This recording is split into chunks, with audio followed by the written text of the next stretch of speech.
ನಮಸ್ತೆ. Healthy breakfast ಸೀರೀಸ್ನ next video ಇದು. ಮಕ್ಕಳು ಸ್ಕೂಲ್ ಇಲ್ಲ ಅಲ್ವಾ, ಅರ್ಧ ಗಂಟೆ ಲೇಟ್ ಆಗಿದ್ರು ಕೂಡ ನಡೆಯುತ್ತೆ ಅನ್ನೋ ಫೀಲ್ ಆಟೋಮೆಟಿಕ್ ಆಗಿ ಬರುತ್ತೆ ಅಲ್ವಾ. ನನ್ಗಂತೂ ಹಾಗೆ ಅನ್ಸುತ್ತೆ. ಅದಕ್ಕೆ ಇವತ್ತು ಬೆಳಿಗ್ಗೆ 6:30 ಡೇನ ಶುರು ಮಾಡಿದ್ದೀನಿ.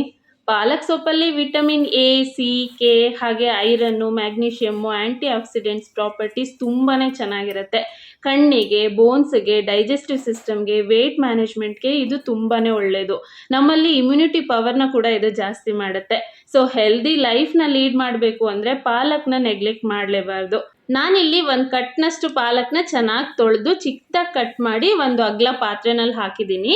ನೆಕ್ಸ್ಟ್ ಇದಕ್ಕೆ ಕ್ಯಾರೆಟು, ಈರುಳ್ಳಿ, ಹಸಿಮೆಣಸಿನ್ಕಾಯಿ, ಶುಂಠಿ, ಕರಿಬೇವು, ಬಿಳಿ ಎಳ್ಳು, ಅರಿಶಿನ, ಪೆಪ್ಪರ್ ಪೌಡರು, ಇಂಗು, ಖಾರದ ಪುಡಿ, ಅಜ್ವಾನ, ಉಪ್ಪು, ಕೊತ್ತಂಬರಿ, ಕಡಲೆ ಹಿಟ್ಟು, ನಿಂಬೆ ರಸ, ನೀರನ್ನ ಹಾಕಿ ಚೆನ್ನಾಗಿ ಕಲಿಸ್ಕೊಂಡಿದ್ದೀನಿ. ಸೊ ಸ್ವಲ್ಪ ಎಣ್ಣೆ ಹಾಕಿ ಇದನ್ನು ಟಿಕ್ಕಿ ಥರ ಮಾಡಿಕೊಂಡು ಎರಡೂ ಸೈಡ್ನಲ್ಲೂ ಕೂಡ ಬೇಯಿಸಿದ್ರೆ ಹೆಲ್ದಿ ಆಗಿರೋಂಥ ಪಾಲಕ್ ಟಿಕ್ಕಿ ರೆಡಿ ಆಗಿಬಿಡತ್ತೆ. ಟೇಸ್ಟ್ ತುಂಬಾನೇ ಚೆನ್ನಾಗಿರುತ್ತೆ. ನೀವು ಕೂಡ ಟ್ರೈ ಮಾಡಿ. ಮತ್ತೆ ಸಿಗ್ತೀನಿ ನೆಕ್ಸ್ಟ್ ಮಿನಿ ಬ್ಲಾಗಲ್ಲಿ. Happy cooking. ಬಾಯ್.